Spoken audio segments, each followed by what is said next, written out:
Kalau Ustadz di Pondok Putri, Ustadz katakan, anak-anak baru itu anak didik spesialnya Ustadz.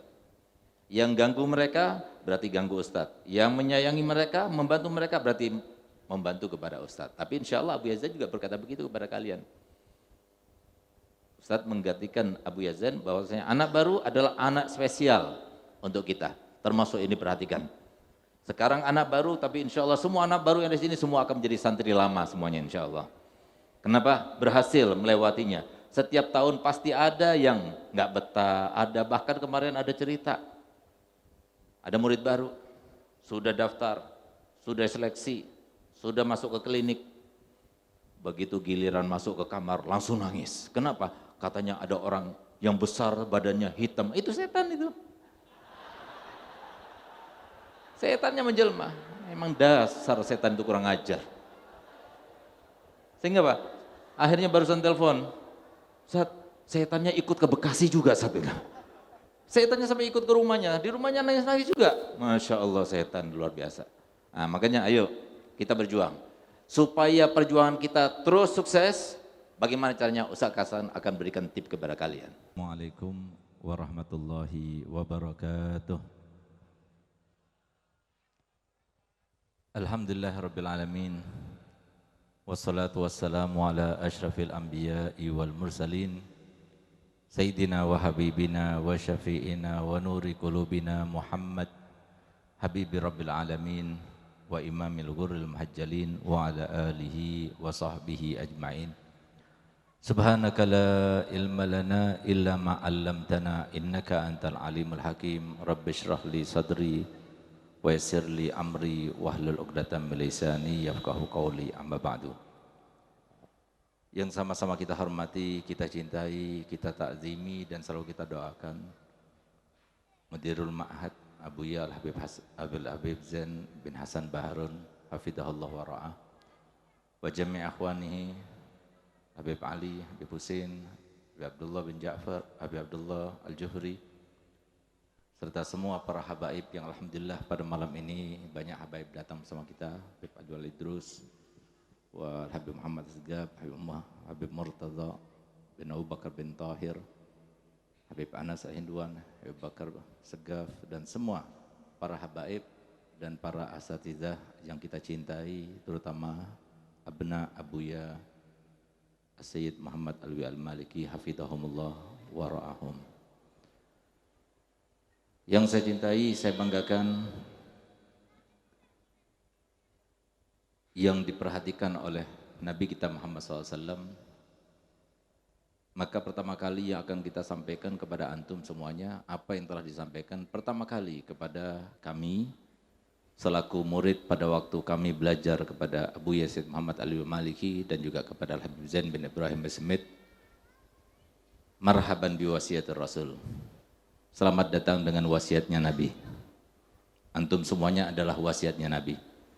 Dan semoga masih tetap sebagai termasuk wasiatnya Nabi sampai akhir masa hidup kita di dunia ini. Amin ya rabbal alamin.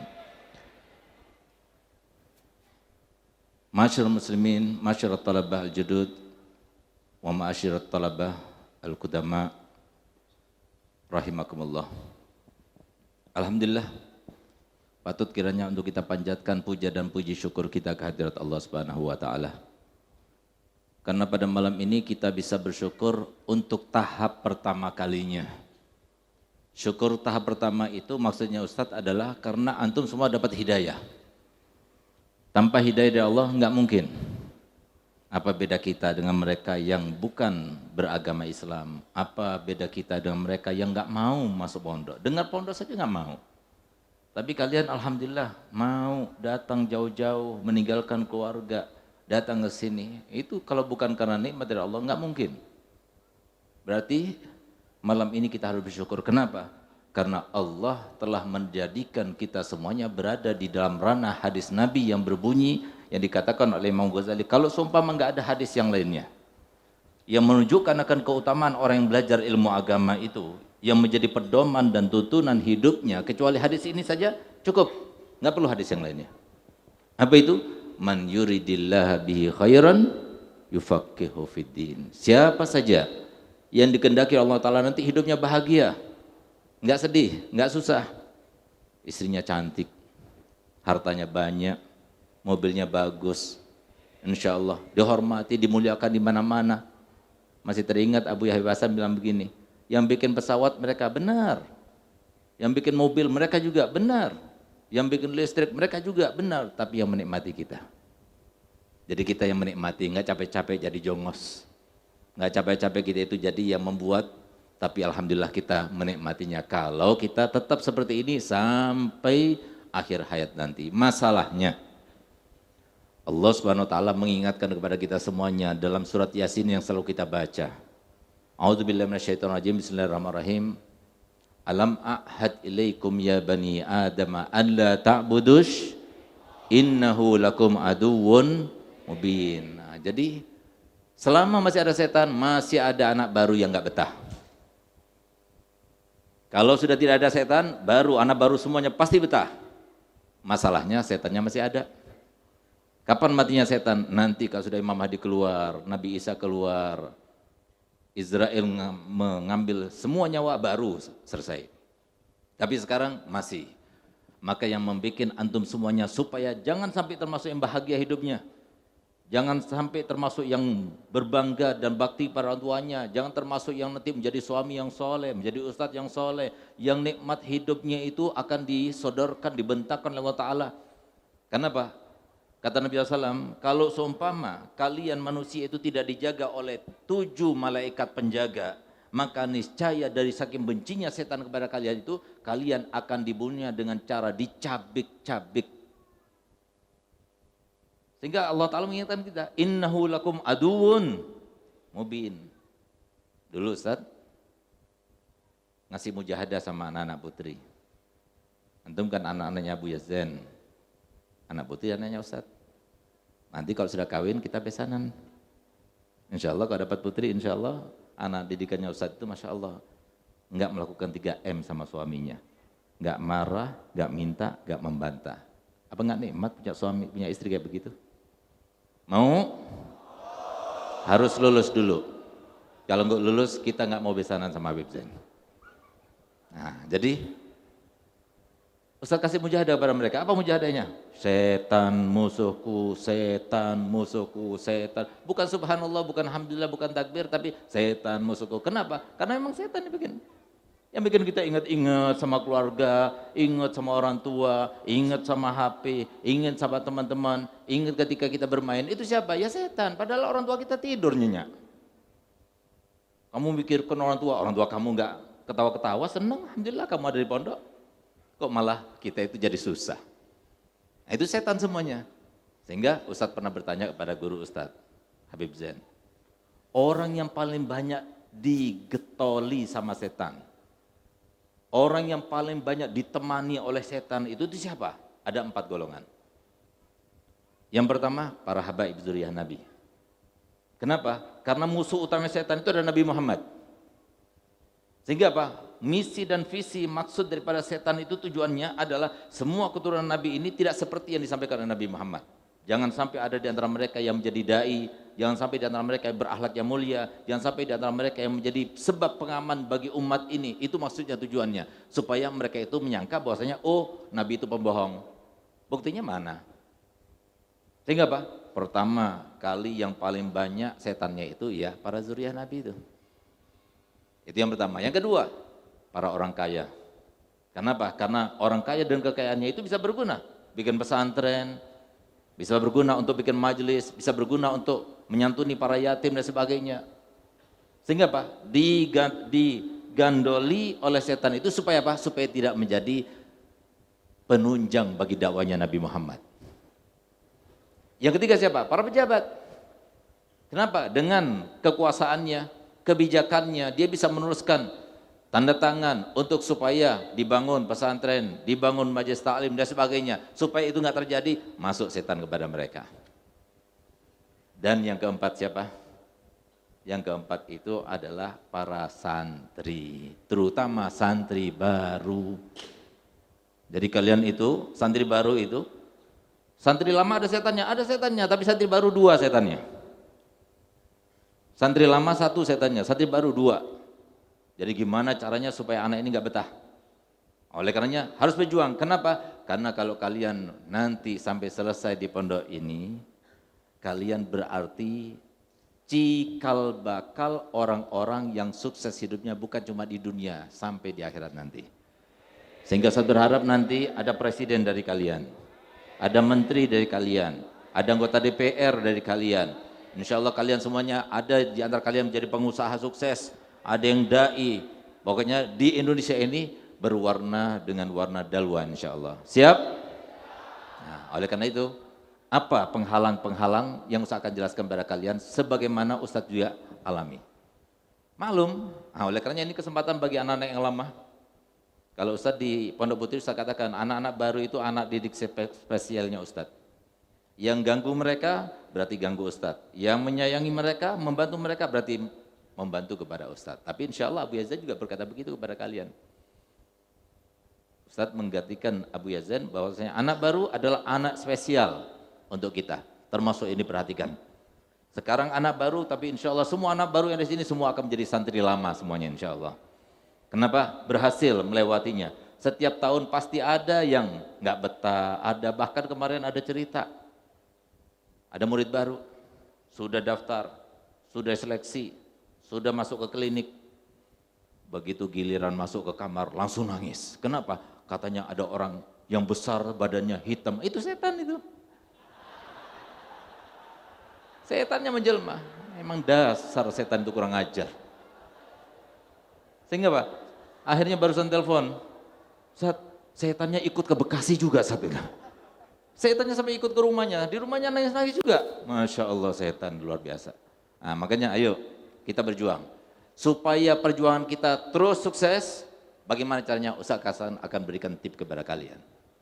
Yang pertama kalian harus tahu, kalian itu adalah orang-orang yang sudah terpilih. Dari sekian juta di luar sana, yang mau jadi santri itu nggak mudah. Nggak mudah, kita itu selalu meminta, orang tua kalian selalu meminta, kaum muslim itu selalu meminta, untuk supaya kalian itu bisa masuk ke dalam pondok pesantren sebanyak sehari 17 kali. Yaitu Allah Ta'ala berfirman dalam Al-Quran, ihdinas siratal ladzina an'amta alaihim ghairil maghdubi alaihim walad dhalin. Ini siratal mustaqim di sini nih. Hidayah yang kalian pinta itu sekarang dikabulkan Allah Ta'ala, sudah ada di sini alhamdulillah.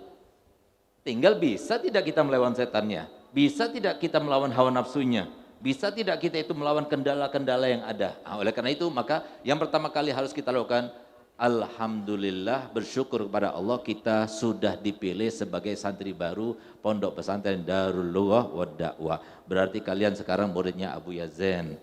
Abu Yazan muridnya Abu Ya Maliki. Abu Ya Habib Hasan. Abu Ya Habib Hasan muridnya Abu Ya Maliki. Terus bersambung sanadnya sampai kepada Nabi Muhammad SAW. Sehingga apa? Sehingga masa iya sih kemudian kita ketika berada pada mahsyar nanti, kemudian mereka akan membiarkan kita. Tidak, insya Allah kita akan mendapatkan syafaat mereka semuanya. Itu saja, jadi santri saja insya Allah sudah dapat syafaat mereka. Apalagi sampai bisa membanggakan mereka, berada duduk di soft depan bersama mereka insya Allah. Nah, oleh karena itu, maka yang pertama harus kita bersyukur. Yang kedua, untuk menjaga supaya tetap kita termasuk yang dipilih menjadi seorang thalibul ilm, yang pahalanya, yang anugerah Allah akan berikan kepadanya sangat luar biasa. Bahkan sampai diriwayatkan, diceritakan di negara Suriah ada seorang alim, di mana dia itu seorang alim belajarnya itu sudah tua memulai belajarnya, umurnya 40 tahun. Kenapa dia itu belajar setelah berumur 40 tahun? Karena ada ceritanya. Sebelum dia itu belajar, dia itu adalah tukang gali kuburan.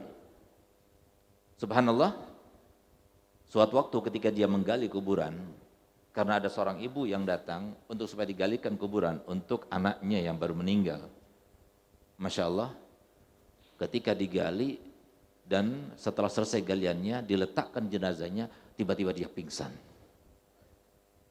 Ketika dia pingsan dan siuman ditanya, kenapa kau pingsan?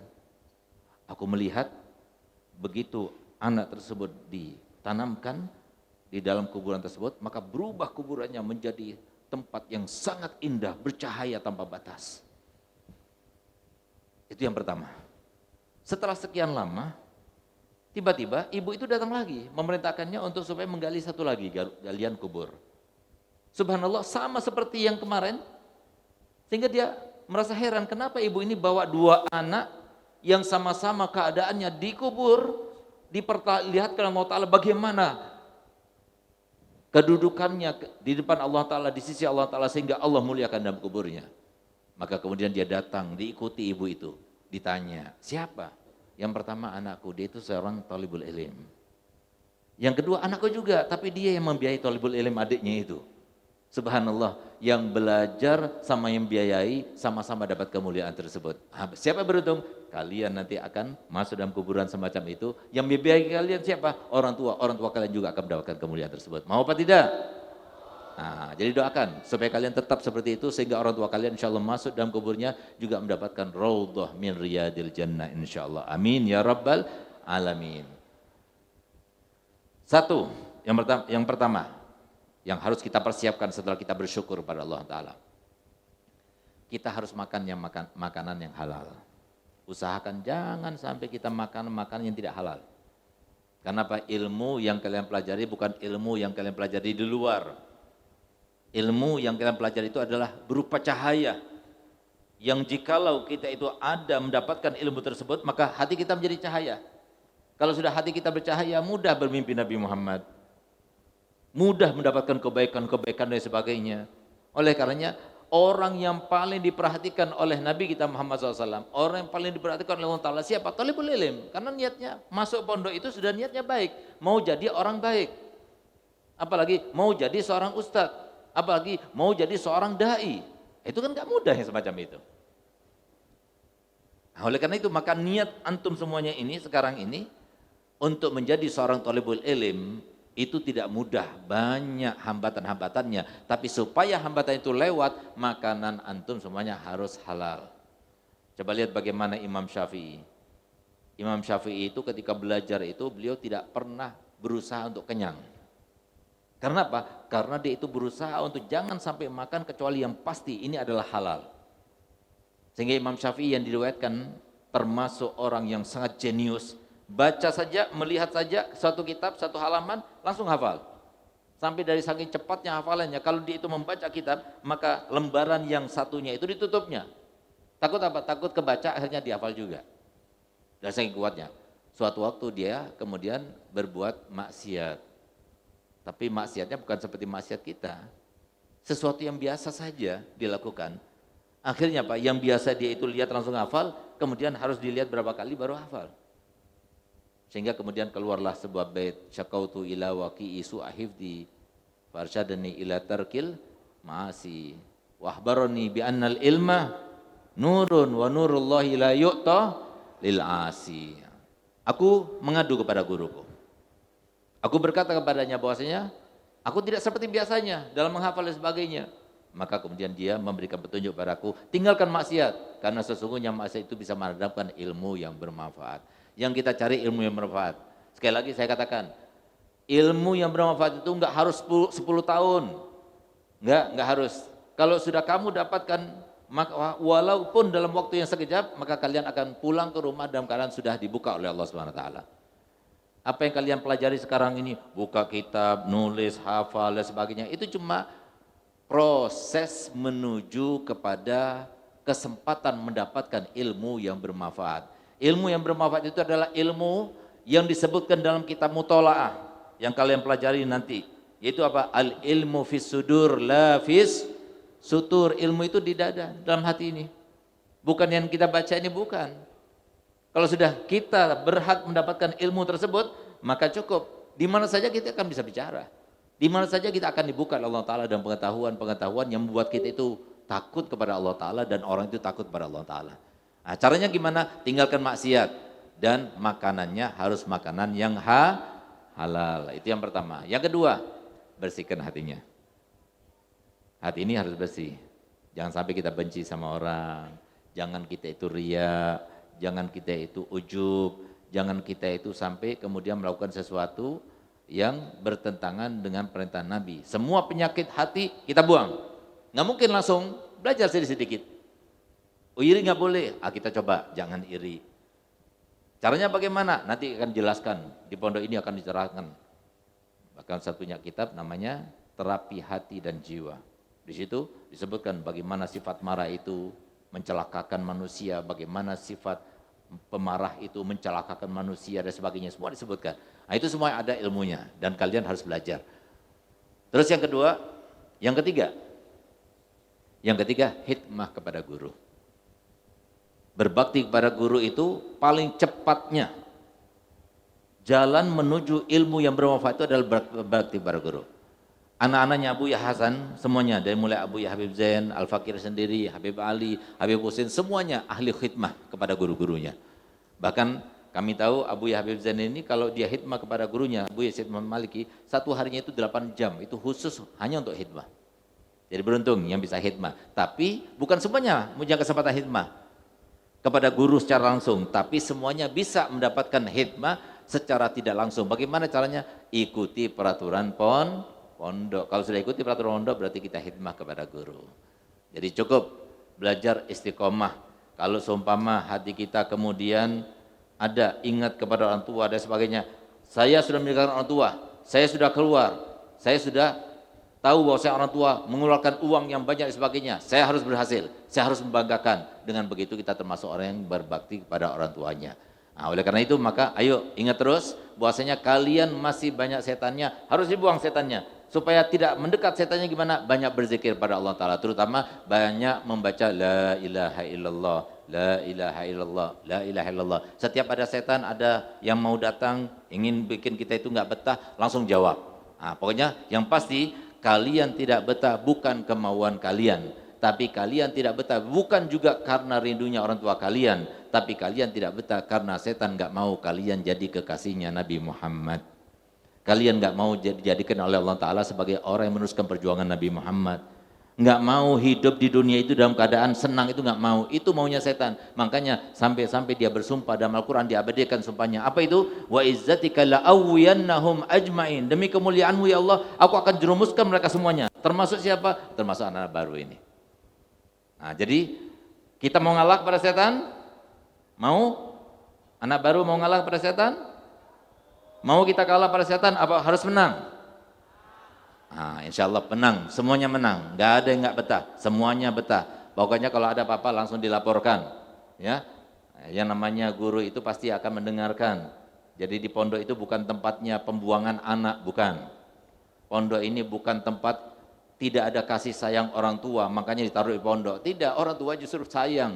Sekarang ini orang tua mana yang tega menjadikan anaknya itu berada di jalanan seperti sekarang ini? Tempatnya maksiat dan sebagainya. Satu saja maksiat bisa menyebabkan kita su'ul khotimah. Satu saja maksiat bisa menjadikan kita hidupnya tidak bahagia. Tapi kalau kita terus berada di sini, berapa yang kita dapatkan kebaikan? Bahkan beruntung orang tua kalian.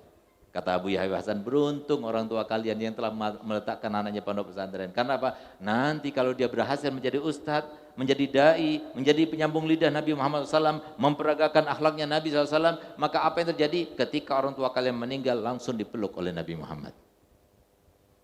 Itu yang terjadi. Makanya ayo terus bertahan. Demi orang tua harus bertahan. Kalau seumpama masih tetap gelisah, datang pada ustadznya, saya mintakan air. Silahkan, mau minta air kepada ustadz, nanti siap diambilkan air.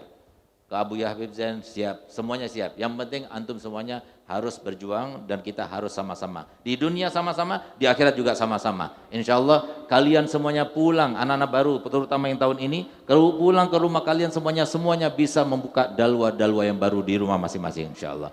Punya banyak santri, banyak ribuan santrinya, dan insya Allah bahagia hidupnya semuanya insya Allah. Yang penting adalah kalian harus berjuang, jangan pernah ngalah.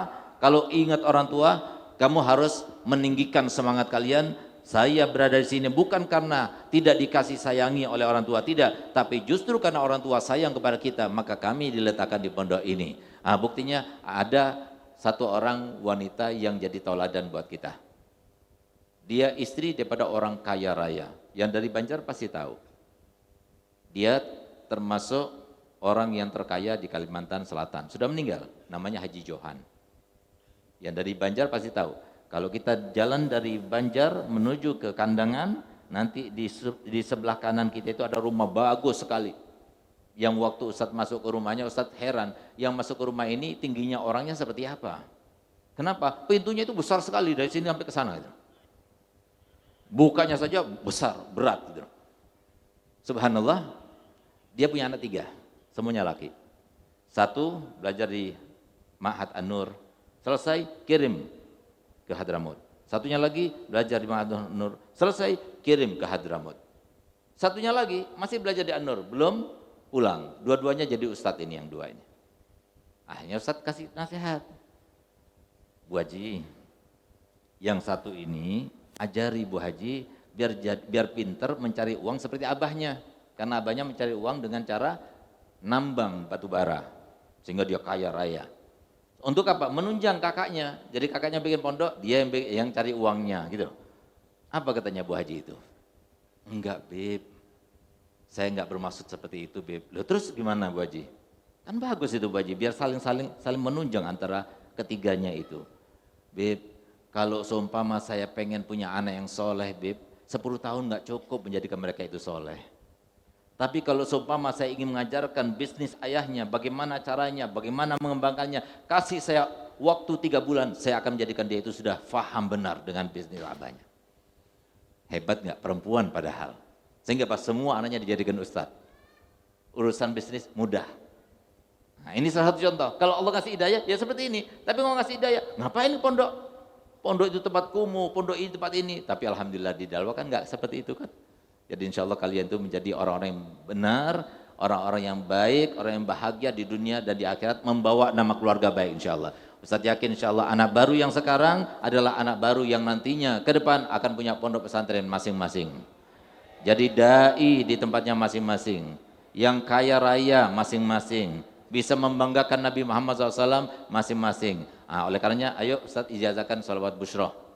Anak baru yang belum dapat secara langsung sholawat busyroh, Ustaz kasih ijazah supaya apa? Supaya kalian cepat mimpi Rasulullahnya, cepat dekatnya pada Rasulullah, cepat supaya kita itu mendapatkan hati yang bersih. Ayo dengarkan semuanya, ikuti Ustaz, lalu nanti akan ijazahkan. Bismillahirrahmanirrahim. Allahumma salli wa sallim ala sayyidina Muhammadin sahibil busyra salatan tubashshiruna biha wa ahlana wa auladana wa jami'a masyayikhina wa muallimina wa talabatana wa talibatina min yaumina hadza ila yaumil akhirah. Sebelum saya ijazahkan, saya akan terjemahkan supaya kita tahu bahwasanya mungkin salawat ini Nabi Muhammad berikan kepada salah satu putra Abu Habib Hasan Baharun di dalam mimpinya tepat pada malam 10 Muharram itu karena maksudnya tujuannya memberikan kekuatan kepada thalibatul ilm. Karena pada situ disebutkan. Coba kita lihat artinya. Allahumma sholli wa sallim, ya Allah, haturkan salawat serta salam ala sayyidina Muhammadin, kepada junjungan kami Nabi Muhammad. Sahibil busyra, sumber dari segala macam kebahagiaan dan kabar gembira Nabi Muhammad. Salatan, salawat yang aku baca ini ya Allah, tujuannya aku memohon kepadamu. Tubasyiruna biha, bahagiakan kami. Beri kabar gembira kepada kami. Wa ahlana, dan semua keluarga kami. Wa uladana, dan semua anak keturunan kami. Wa jami'a masyaina wa ma'alimina, dan semua guru-guru kami. Wa talabatana wa talibatina, dan semua santri kami dan santriwati kami. Didoakan di dalam salawat itu kita semuanya. Sehingga Pak, insya Allah ini adalah pertanda salawat busyra ini menjadi sebuah revolusi bagi umat Islam di Indonesia ini. Sehingga Pak, insya Allah ke depan negara kita adalah negara santri. Insya Allah semuanya ngerti dengan agama, dengan begitu insya Allah negara Indonesia akan menjadi baldatun thayyibatun wa rabbun ghafur. Nah, jadi ayo semua katakan saya terima ijazahnya. Setelah Ustaz mengatakan saya ijazahkan antum semuanya untuk membacanya, dan saya ijazahkan antum semuanya untuk memberikan ijazah kepada yang lainnya dengan syarat jangan dijual belikan. Ayo sama-sama kita terima. Ya, saya terima ijazahnya. Nah, kita baca 3 kali dengan niat semoga semuanya bahagia, seperti salat busyra, sholawat yang bahagia, kabar gembira, semuanya bahagia, semuanya enggak ada yang enggak betah, semuanya betah semuanya. Kita baca 3 kali dengan nada tibil qulub. Bismillahirrahmanirrahim.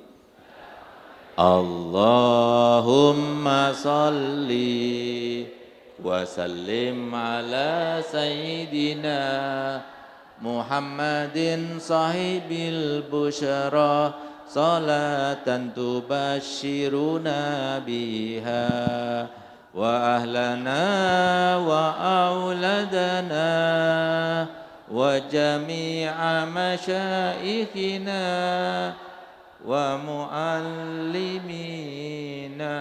وطلبتنا وطالبتنا من يومنا هذا إلى يوم الآخرة. الله اللهم صل وسلم على سيدنا محمد صاحب البشرى صلاة تبشرنا بها وأهلنا وأولادنا وجميع مشايخنا ومعلمينا وطلبتنا وطالبتنا من يومنا لا إلى يوم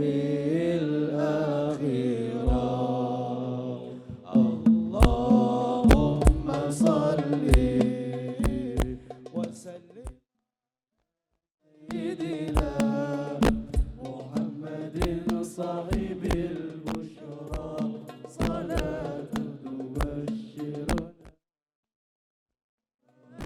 وأهلنا وأولادنا وجميع مشايخنا ومعلمينا وطلبتنا وطالبتنا من يومنا هذا إلى يوم الآخرة. سر الفاتحة.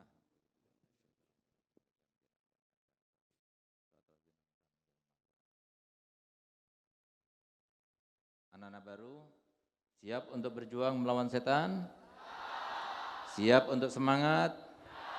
Siap untuk main bola semuanya? Nah, nanti kita main bola sama Ustadz ya. Jadi biar semangat. Kita harus main bola, kita harus badannya bagus, kita harus berusaha untuk menyenangkan Nabi Muhammad SAW. Yang penting siap untuk belajar yang rajin? Siap untuk berusaha menyenangkan orang tua? Allahumma sholli ala Muhammad.